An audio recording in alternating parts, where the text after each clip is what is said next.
Welcome back to my channel, and today how to make mango pin pachadi. Super ఉంది. చాలా try చేయండి. వేరే అన్నంలో పచ్చడి వేసుకొని తింటే అయిపోయింది. పెరిగిపోయింది అసలు. ప్రాసెస్ చూద్దామా. ఫస్ట్ ఆఫ్ ఆల్ ఒక 4 మ్యాంగోస్ని తురిమి పెట్టుకోవాలి. తర్వాత ఇక్కడ కనిపించేవి తీసుకొని తర్వాత ఒక ప్యాన్లోకి ఆయిల్ పోసి అది హీట్ అయ్యేదాకా అయిన తర్వాత ఒక 20 నుంచి ఒక 30 లోపల ఉన్న పచ్చిమిరపకాయలు తీసుకొని రంగు మారేదాకా పచ్చిమిరపకాయ పోయేదాకా వేయించుకోండి.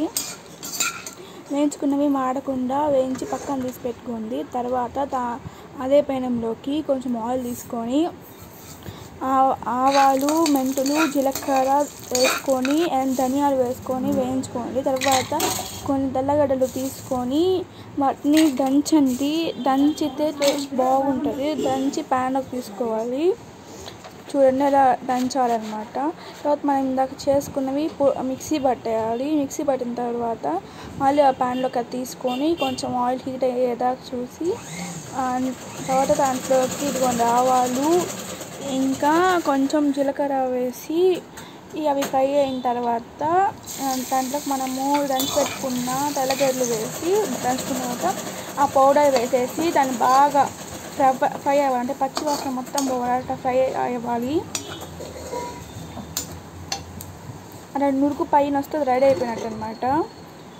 అండ్ ఇందాక మనం తురుముకున్న ఆ మ్యాంగో వేసేసి కొంచెం బాగా కలిపారనమాట. చూడండి ఎలా అంటే ఇలా కలిపారనమాట. అండ్ నూనె సరిపోకపోతే దానికి కొంచెం నూనె అనేది యాడ్ చేసుకున్నాను అనమాట దీంట్లో. అండ్ చూడండి హౌ ఇట్ లుక్స్. దాంట్లో ఒక 3 టేబుల్ స్పూన్స్ ఆఫ్ సాల్ట్ వేసుకోండి. నాకైతే అంత సరిపోయింది కాబట్టి నాకు వేసుకున్నాను. నాకైతే కరెక్ట్గా సరిపోయింది. తర్వాత దాంట్లోకి ఇంగువ పొడి సరిపోయినంత వేసుకొని తగినంత. ఇది మా అమ్మమ్మ రెసిపీ అనమాట. దీంట్లో ఒక 3 గ్లాస్ ఆఫ్ పౌడర్ వేసుకొని దాన్ని మొత్తం కలిపేసిన తర్వాత మూత పెట్టేసి మగ్గనివ్వండి. బాగా మామిడికాయ అనేది బాగా మగ్గాలన్నమాట. మగ్గనియాలి. ఒక 5 మినిట్స్ మగ్గిన తర్వాత తీసి మళ్ళీ కలుపుకోండి. ఒక 10 మినిట్స్ చేసుకుంటే and mango pickle is ready అనమాట. ఇది ఈజీగా ఒక 2 వీక్స్ అయితే నిల్వ ఉంటుంది అనమాట. Guys bye.